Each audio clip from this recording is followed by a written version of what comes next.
आज हम वामन द्वारा रचित काव्य अलंकार सूत्राणी नामक काव्य शास्त्र पढ़ेंगे, जिसमें वामन जी ने अपने काव्य सूत्रों के वृत्तियों का वर्णन किया गया है, जिसके प्रथम अधिकरण का नाम है शारीरम। उसके प्रथम अध्याय प्रणम्य परम ज्योतिर्वामनेन कवि प्रिया काव्य अलंकार सूत्राणाम सवेशा वृत्ति विधीयते।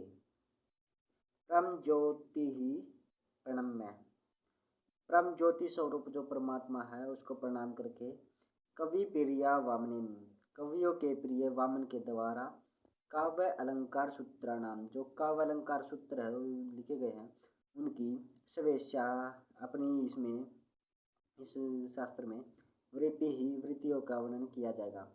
कि कहने का भाव है कि जो वामन द्वारा रचित जो काव्य अलंकार सूत्र है उस शास्त्र की इसमें वृत्तियां लिखी गई है, उनका वृत्तियों का वर्णन किया गया है।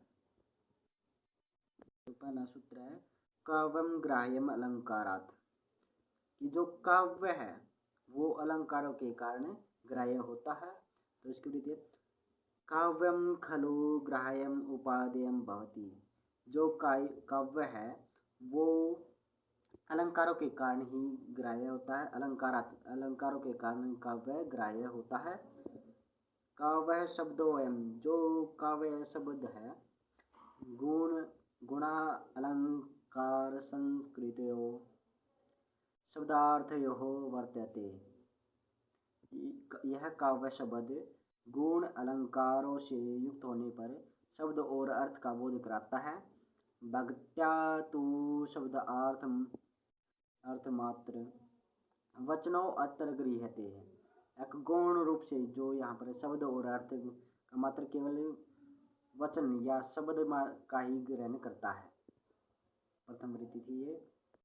इसमें कहा गया कि जो काव्य होता है वो अलंकारों के कारण ही ग्राह्य होता है, और जो यह काव्य शब्द होता है वो गुण अलंकारों से युक्त होने पर जो शब्द और अर्थ होते हैं उनका बोध कराता है।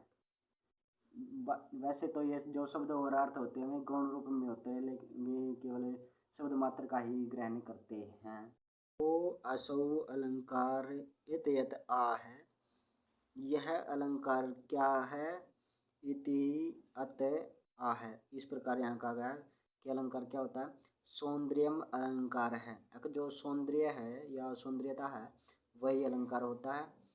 अलंकृत ही अलंकार है, जो काव्य को अलंकृत करता है, जो काव्य में जो शब्द और अर्थ है उसको अलंकृत करता है वही अलंकार कहलाता है। करण व्युत्पत्त्या पुनरअलंकार शब्दों अयम उपमा आदिषु वर्तते है। और करण व्युत्पत्ति में जो पुनः जो अलंकार शब्द यह शब्द है जो उपमा आदि जो अलंकार होते हैं उपमा अनुप्रास यमक इत्यादि में वर्तते होता है।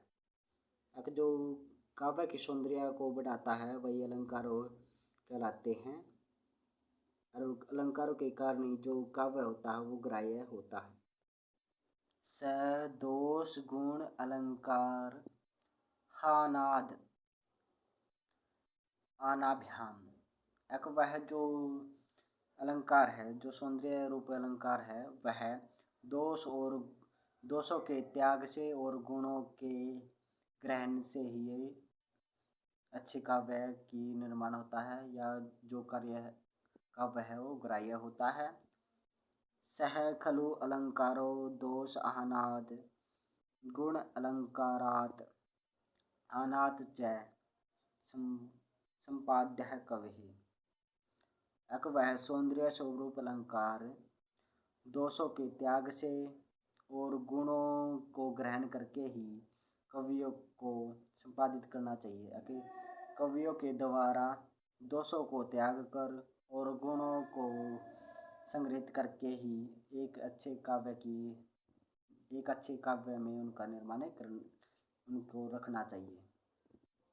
तो हमें जो काव्य में जो दोष और जो गुण होते हैं उनका पता हमें कहाँ से चले, तो उसके लिए ये अगला सूत्र आता है। शास्त्रों से हमें दोषों और गुणों का विषय में ज्ञान प्राप्त करना चाहिए। ते दोष गुण अलंकार आहनादेन, वे दोनों जो दोष और गुण हैं इस शास्त्र से होते हैं। शास्त्रादस्मत, इस शास्त्र से ग्रहण किए जाते।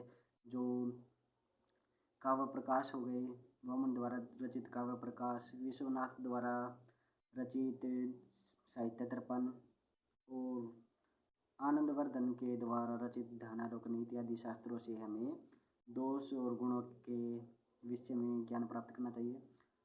शास्त्रस्थो ही जात्वा दोषाम जहयाद, शास्त्रों से ही हमें दोषों को जान करके उन्हें त्याग देना चाहिए। गुण अलंकाराम च आददीत है, और गुण और अलंकारों को ग्रहण कर लेना चाहिए। इस पंचमें सूत्र में बताया गया है, काव्य के प्रयोजन के विषय में बताया गया है कि किम पुनः फलम अलंकारवता काव्यन, कि पुनः यह जो का अलंकार से युक्त जो काव्य है उसका फल क्या है। येन एतद अर्थो अयम इति आह, जिससे इस अलंकार के लिए प्रयत्न है, इस शंका का उत्तर दे रहे हैं। काव्यम सद दृष्टा अदृष्टार्थ प्रीति कृति हेतुत्वात्, यह काव्य का प्रयोजन है कि काव्य जो सद होता है, सदो दृष्ट और अदृष्ट अर्थ में दो प्रकार का होता है। प्रीति कृति हेतु, जो दृष्ट काव्य होता है वो प्रीतिदायक होता है, और जो अदृष्ट काव्य होता है वो कीर्ति वाला होता है, कीर्ति देने वाला होता है। काव्यम सत चारु, जो काव्य जो सत्य होता है वो चारों तो चमत्कार उत्पन्न करने वाला। दृष्ट प्रयोजन वाला होता है। प्रीति हेतुत्वात्, जो प्रीति यानी कि प्रेम आनंददायक होता है। प्रीति के कारण जो सत्काव्य होता है वो चमत्कार करने वाला होता है, और दृष्ट प्रयोजन वाला होता है ताकि वर्तमान में ही कल्याण करने वाला या आनंद देने वाला था। अदृष्ट प्रयोजनम कीर्ति हेतुत्वात्, और जो अदृष्ट प्रयोजन वाला जो काव्य होता है वो कीर्ति को देने वाला होता है, या कि यश को बढ़ाने वाला होता है। अत्र श्लोक, आगे श्लोक इसके विषय में श्लोक दिया गया। प्रतिष्ठां काव्य बंधनस्य यशः सरणिं विदुः, विद्वानों ने जो बताया कि जो काव्य की रचना करने वाले हैं, रचना का जो प्रतिष्ठा है वो यश का मार्ग है। विद्वान व्यक्ति जो अच्छे कवि होते हैं, जो काव्य की रचना करके उस यश के मार्ग को प्राप्त करते हैं। अकीर्ति वर्तनी तव एवं कुकविता विनम्नः, जो कुकवि जो अच्छे कवि नहीं होते वो अकीर्ति वर्तनी, अकीर्ति अपयश का सामना करते हैं या उन्हें अपयश मिलता है।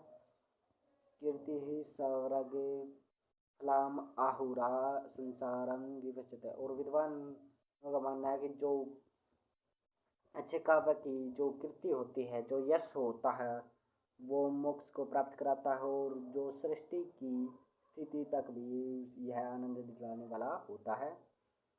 अकीर्ति तो निरालोकन